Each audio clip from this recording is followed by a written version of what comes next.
वज़ीर आज़म की ज़ेर सदारत कौमी सलामती के मामले पर इजलास, अस्करी क़यादत और दीगर हुकाम शरीक। मुल्क की सलामती और अमन व अमान की सूरत हाल पर जायजा लिया जाएगा। कलअदम TTP से मुज़ाकरात पर शुरका को एतमाद में लिया जाएगा। अफगानिस्तान की सूरत हाल पर कमेटी को ब्रीफिंग दी जाएगी।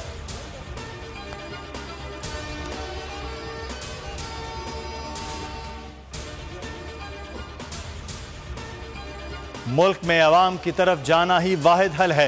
ये अवाम से नहीं आए इसलिए डर रहे हैं। फवाद चौधरी कहते हैं, मुल्क में पहले सियासी फिर मुआशी बहरान पैदा किया गया।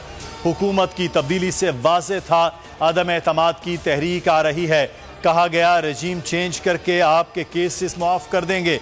पंजाब में रजीम चेंज मुकम्मल हो नहीं पा रही।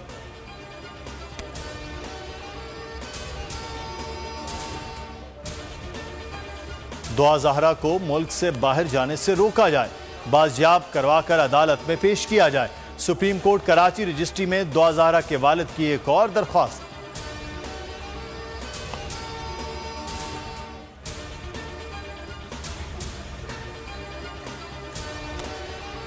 निमरा काज़मी के शौहर शाहरुख की जमानत मंजूर। अदालत का मुल्जिम को 50,000 रुपए के मुशल्के जमा कराने का हुक्म।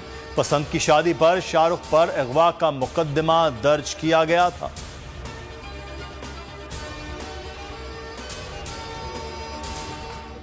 गुलिस्तान जौहर ब्लॉक 14 में घर में फायरिंग। जख्मी एडवोकेट मंसूर अस्पताल में दम तोड़ गया।